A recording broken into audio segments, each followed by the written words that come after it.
नमस्कार, श्री स्वामी समर्थ। मी शर्मिला माझ्या या यूट्यूब चॅनलमध्ये माझ्या सगळ्या गोड ताईंचं, मैत्रिणींचं आणि यूट्यूब फॅमिलीचं अगदी मनापासून स्वागत करते। आजचा दिवस तुम्हाला खूप छान, सुखाचा, समाधानाचा, आनंदाचा आणि भरभराटीचा जाओ हीच महाराजांच्या चरणी प्रार्थना करते आणि आपल्या आजच्या या नवीन व्हिडिओला सुरुवात करते। त्रिपुरारी पौर्णिमेच्या दिवशी 750 वाती आपल्याला जाळायच्या असतात, प्रज्वलित करायच्या असतात। यासोबतच या वाती कशा बनवायच्या आणि त्रिपुराच्या वाती जर तुम्हाला नाही घरी बनवता आल्या किंवा नाही मिळाल्या तर तुम्ही काय करू शकता। मुळातच ही संपूर्ण त्रिपुरारी पौर्णिमेचा हा जो दिवस आहे तो कसा साजरा करायचा किंवा कोणत्या सेवा करायचे याची सगळी माहिती मी तुम्हाला आजच्या या व्हिडिओमध्ये देणार आहे। तर बघा, त्रिपुरारी पौर्णिमा जी आहे ती अत्यंत महत्त्वाचा दिवस असतो। एकादशीपासून ते पौर्णिमेपर्यंत देवदिवाळी आपण साजरी करत असतो, म्हणून आपण वसुबारसपासून आकाशकंदील, लाइटिंग, दिवे वगैरे लावत असतो। तर ते त्रिपुरारी पौर्णिमेपर्यंत खरं तर दिवाळी असते। तर आपण रोज आकाशकंदील आणि लाइटिंग लावत असतो। खरी दिवाळी जी आहे ती देव दिवाळी झाल्यावर संपत असते। आता बघा, सगळ्यात पहिलं हे मी तुम्हाला सांगते की पौर्णिमा कधी सुरू होते। पौर्णिमा प्रारंभ हा 4 नोव्हेंबरला मंगळवारी रात्री 10:37 आहे आणि पौर्णिमा समाप्ती 5 नोव्हेंबरला बुधवारी सायंकाळी 6:49 आहे। त्यामुळे त्रिपुरारी पौर्णिमा म्हणजे कार्तिक पौर्णिमेचा जो सत्यनारायण आणि 750 वाती प्रज्वलित करण्याचा उपाय जो आहे तो आपल्याला बुधवारी 5 नोव्हेंबरला संध्याकाळी करायचा आहे।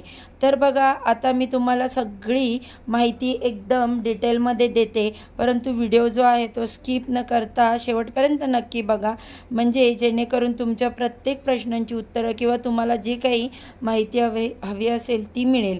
बघा, त्रिपुरारी पौर्णिमा दिवशी देवदिवाळी असं सुद्धा म्हटलं जातं।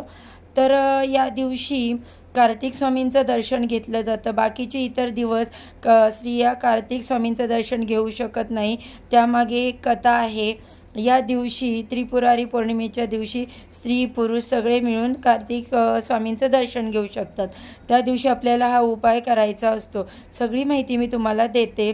आता त्रिपुरारी पौर्णिमेच्या दिवशी आपल्याला करायचं काय, तर सगळ्यात पहिल्यांदा सकाळी लवकर उठायचं आणि अंघोळ वगैरे झाल्यानंतर सूर्यदेवांना अर्घ्य द्यायचं। सूर्यदेवांना रोजच अर्घ्य दिला पाहिजे, परंतु नाही जमत, परंतु काही एक दिवस असा ठरवायचा की तेव्हा आपल्याला सूर्याला अर्घ्य दिलाच पाहिजे। त्यानंतर देवांचे अंघोळ वगैरे पूजा करून घ्यायची।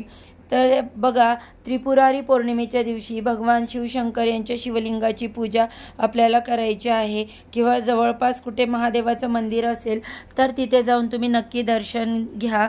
घरीच तुम्ही महादेवाच्या पिंडीवरती पहिल्यांदा पाण्याने, नंतर दुधाने, नंतर पंचामृताने, पुन्हा पाण्याने असा अभिषेक करायचा आहे।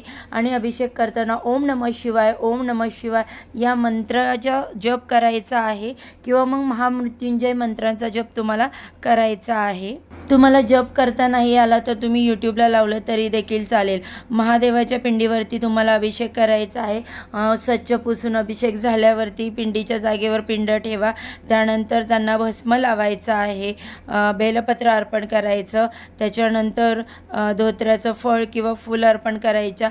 ज्या काही गोष्टी तुम्हाला मिळतील त्या तुम्ही अर्पण करा। बेलपत्र जेवढं जमतील तेवढे अर्पण करा। धूप, दीप, अगरबत्ती ओवाळून घ्यायचं, दिवा ओवाळून घ्यायचा।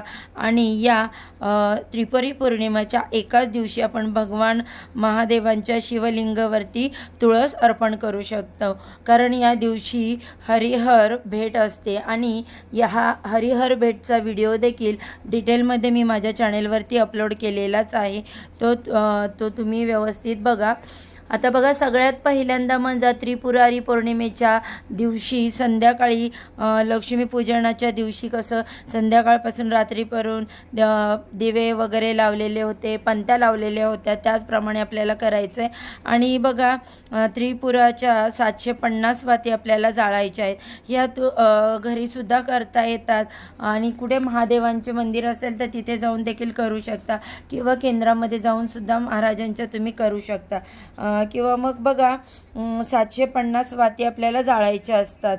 तर एक वात मिळून 750 वाती मिळून 50 वातींचा एक जुडगा तयार केला जातो. 750 वातींचा जुडगा तयार केला जातो. कारण का, यामागचं कारण की प्रत्येकाने जर 750 वाती लावल्या तर एवढी मोठी जागा मंदिरामध्ये कुठून आणणार आणि कसं प्रत्येकाची जी सेवा आहे ते पूर्ण होणार. तर त्यासाठी खूप वेळ पण जाणार. म्हणूनच घरी या एक वात बारीक वात घेऊन 750 वाती जी आहे ती एक वात करायची आहे. त्यानंतर मोठी मातीचं भांडं जर असेल किंवा पणती असेल, त्या पणतीमध्ये किंवा एखाद्या वाटीमध्ये आदल्या दिवशी गाईच्या शुद्ध तुपात भिजवून ठेवायच्या आहेत. बघा, ह्या वाती प्रज्वलित करत असताना तुम्हाला कंटिन्यू महामृत्युंजय मंत्राचा जप करायचा आहे. तुम्हाला जर म्हणणं नसेल जमत तर तुम्ही यूट्यूबला जरी लावलं महामृत्युंजय मंत्र तरी देखील चालेल. आता बघा 750 वाती ज्या आहेत ते तुम्हाला मिळाल्या नाही तर तुम्हाला एक काम करायचं, पणत्या घ्यायच्या. कमीत कमी ज्या 5 पणत्या आहेत किंवा बाजारात मिळतील तुम्हाला, साध्या 5 पणत्या लावू शकता. वेगवेगळ्या ठिकाणी, मुख्य दरवाजावर, तुळशीजवळ, देवाऱ्याजवळ, वेगवेगळ्या ठिकाणी तुम्ही लावा. जितक्या जास्त जमतील तेवढ्या आणि बघा, या वाती जर तुम्हाला मिळाल्या 750 तर त्या तुम्हाला लावायच्या आहे.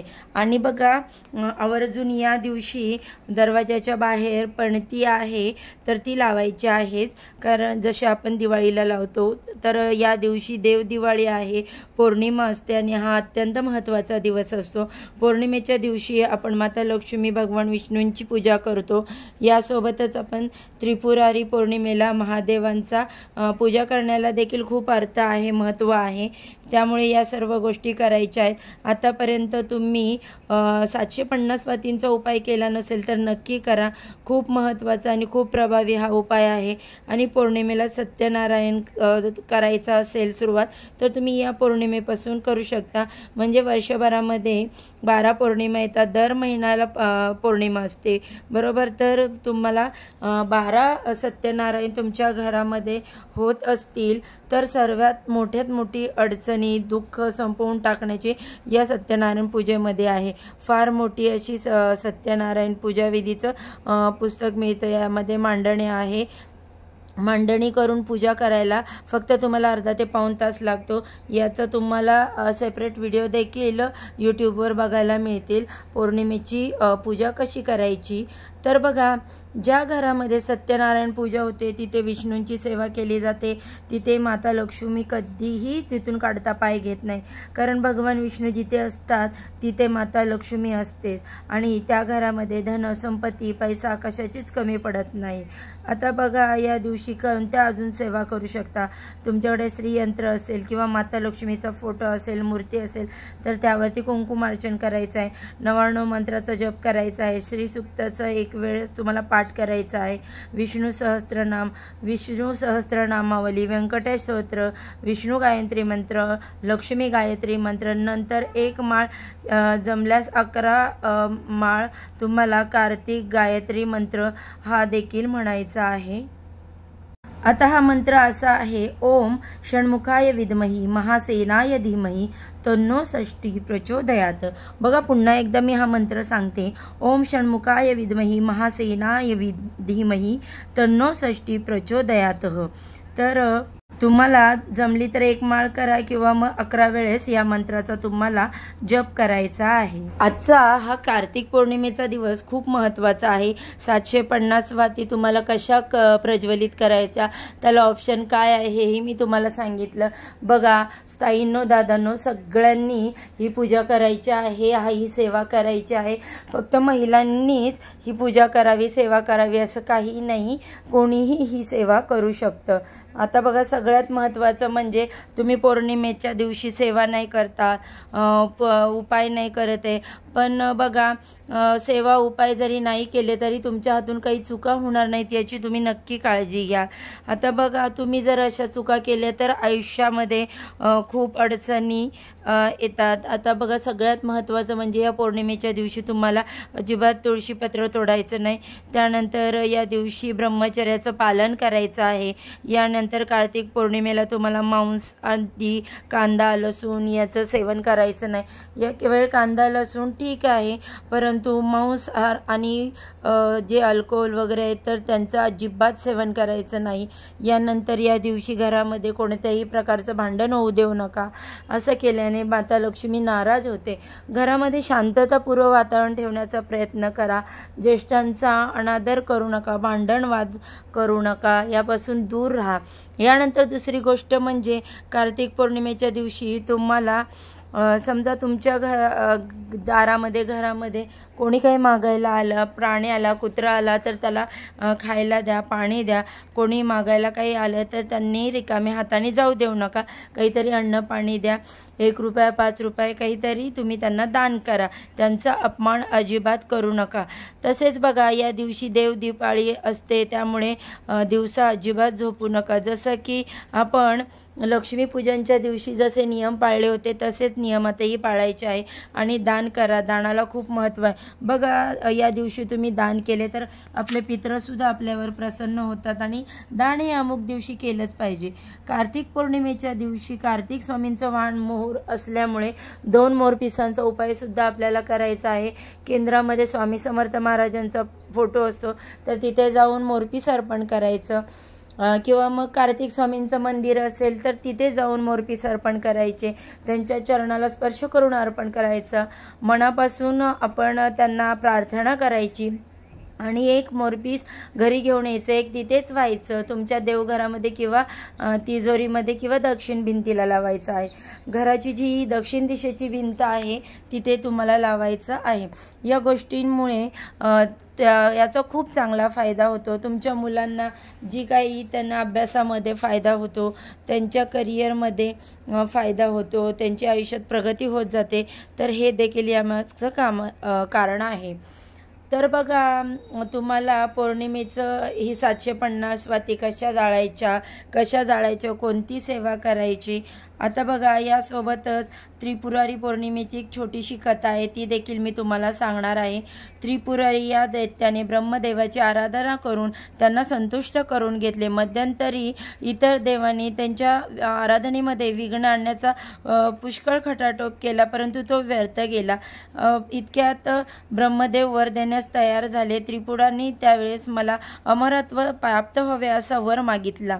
वर मिळाल्यामुळे त्यांनी सर्व देवतांना अगदी सतावून सोडले। प्रत्यक्ष भगवान विष्णूंनाही त्रिपुरारा जे राक्षस आहेत त्यांना प्रतिकार करता आला नाही। शेवटी भगवान शंकरांनी 3 दिवस युद्ध करून कार्तिक शुद्ध पौर्णिमेला त्रिपुरासुराचा वध केला आणि सर्व देवांना त्यांचं गेलेलं वैभव परत मिळवून दिलं।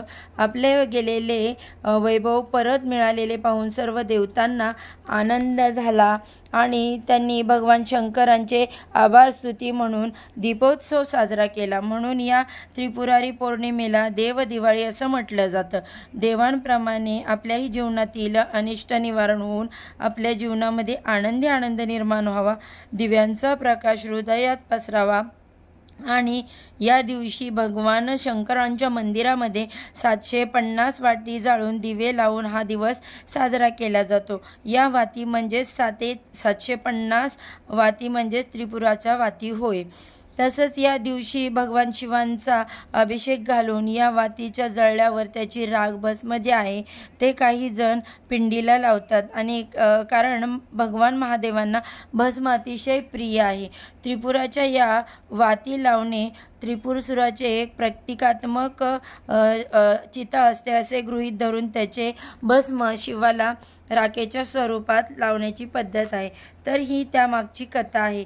तर अशा प्रकारे तुम्ही 750 वाती जाळून त्याची जी राख आहे ती तुमच्या घरामध्ये शिवलिंग आहे त्यांना तुम्ही अर्पण करू शकता आणि उरलेली राख जी आहे ती तुम्ही झाडाला अर्पण करू शकता। तर अशा प्रकारे त्रिपुरारी पौर्णिमेचा दिवस आपल्याला साजरा करायचा आहे। अशा प्रकारे 750 वाती आपल्याला प्रज्वलित करायच्या आहेत। कोणत्या गोष्टी करायच्या, कोणत्या करायच्या नाहीत, ही पौर्णिमा कशी साजरी करायची याबद्दलची संपूर्ण माहिती आज या व्हिडिओमध्ये आपण पाहिलेली आहे। तर व्हिडिओ जर आवडला तर व्हिडिओला लाईक करा, चॅनलला सबस्क्राईब करा। ही अत्यंत महत्त्वपूर्ण माहिती मला तुमच्यापर्यंत पोहोचवायची होती। तर बघा, आजच्या व्हिडिओचा इथेच एंड करते। आणि उद्या अशाच छानशा माहितीसोबत पुन्हा नव्याने भेटू. सर्वांना श्री स्वामी समर्थ.